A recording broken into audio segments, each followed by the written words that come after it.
How's it going, everyone? This is Kevin. Today I want to bring along with me to see if the Tamron 28-75 f2.8 is the best affordable all-around lens. So let's switch over to this lens and let's jump right into it.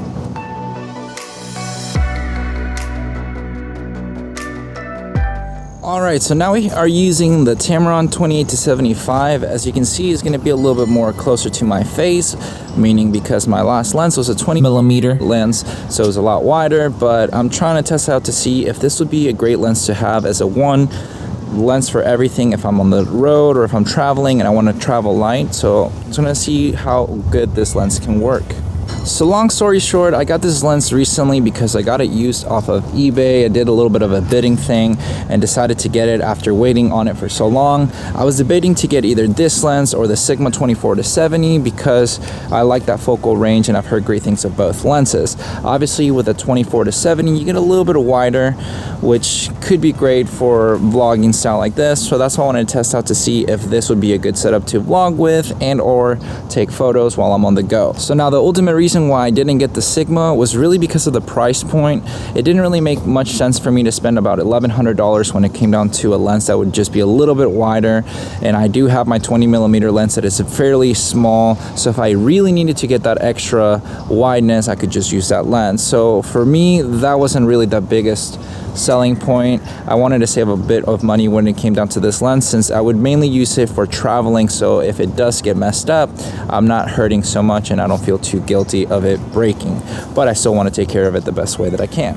And lastly, I got it as well because I already own my 20mm Tamron and 70-180 and I like the quality of the build and of the price point, so I said what the heck, might as well go for it and get an extra Tamron lens. Sigma's phenomenal. I wish they would have a more lighter compact version of the 24-70 because it looks fairly heavy since my 35mm lens of Sigma is rather heavy. That's another reason why I was kind of hesitant about it. And with the way that this lens is built, it's a little bit more plasticky for the Tamron in that end, but it's not horribly bad. I mean, it still has some weight to it. My arm's getting relatively tired from vlogging with it, but it's still not as heavy as I would imagine the Sigma would be because it looks a lot more metallic, which isn't horrible, but can also mean that it's going to be a lot more heavy. So now, despite of it being 28mm at the widest range, I think it's still pretty great for the vlogging style. I mean, it is a little bit up close and personal with it compared to a more wider range,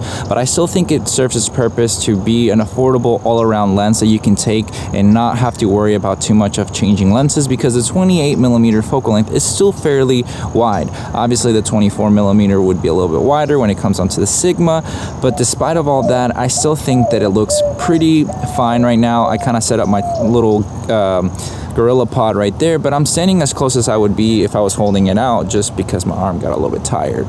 But that instead is just, it is still a pretty good focal length for vlogging in my opinion. So that's what I wanted to test out as well, is can I vlog with this? Can I take it if I'm going to be on the go just to make sure that I can film? I like the focal length perspectives because I do have my 35 now section with this lens, the nifty 50 and now the 75 to get more compression. So you do end up getting more of that basically focal length range that you would want to have to be able to vlog, still take cool portraits, and also nice and detailed compression kind of shots with the 75 focal length. So now I'm going to do a little bit of the zooming in with 28, obviously you already saw, so I'm going to do the 35, the 50, and then the 75 so you can see how good it looks. So let's get to the testing. Alright, so this is a 35. I moved back a little bit, but I'll kind of, so you can just see how it looks with a 35.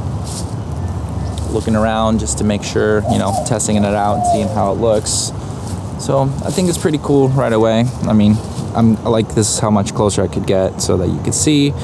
So now we're gonna go to the 50mm. So now this is a nifty 50. I had to step back obviously because of the focal length, but this is what it looks like. I think it's pretty cool still. I really like this, being able to do a lot of zoom. I own mainly prime lenses, really. The only zoom lens that I had was my 70-180, and I've been using it quite fairly, so it's really great for on-the-go kind of style of photos. I do love my prime lenses because I love having the capability of going down to a 1.4 with my Sigma or 1.8 with my Sony 85 just to kind of add that more blur background. But a 2.8, it's not a horrible thing in reality, as you can see, so pretty great. So let's go to 75, and this is all the way to 75. So you like the compression? How do you feel about it?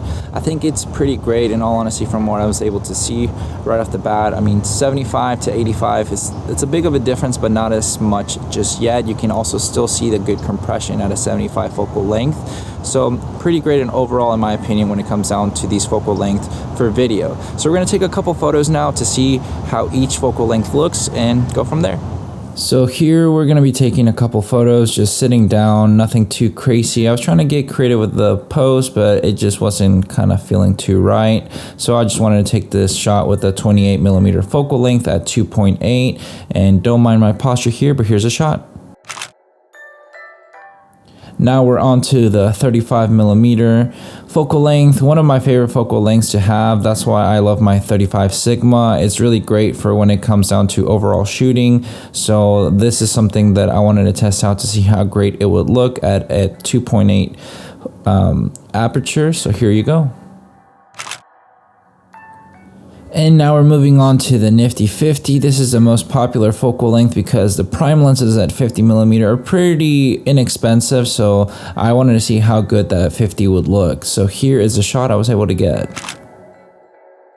And finally, we have the 75mm focal length. I'm using my Sony 85mm prime lens and also my 70-180 Tamron lens that I use for basically kind of those nice compression shots. So I wanted to see how good the 75 focal length in this lens would be, and I was not let down.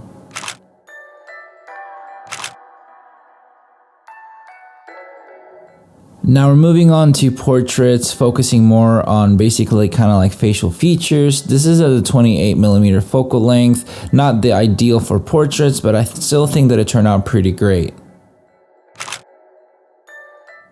Now moving on to the 35mm, like I said, one of my most favorite focal lengths. So I'm never disappointed by a 35mm lens, and this actually for a 2.8 is phenomenal in my opinion.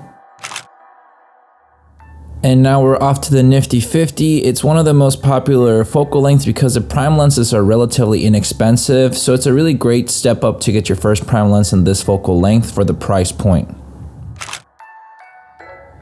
And lastly, we're at the 75mm focal length. This is just such a good focal length with the compression, especially for up close portraits. It fills out the frame so nicely and the compression just looks so smooth. Really loved how this one turned out.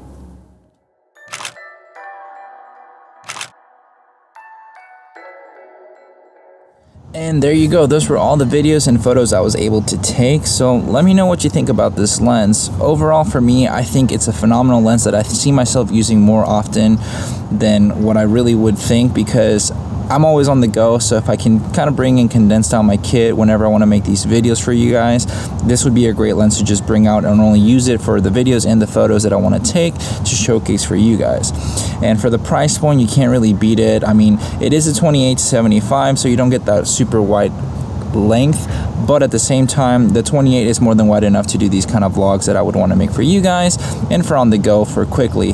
Plus you get the 75 for the compression, so you can do that great focal length variety when it comes down to doing b-rolls kind of shots, whether you want to be closer, wider, and showcase your location as well. Hopefully this will help you out in your decision if you want to get this lens. I think it's a really great lens overall, so I'm happy to be with it and give it a double thumbs up when it comes down to owning this lens.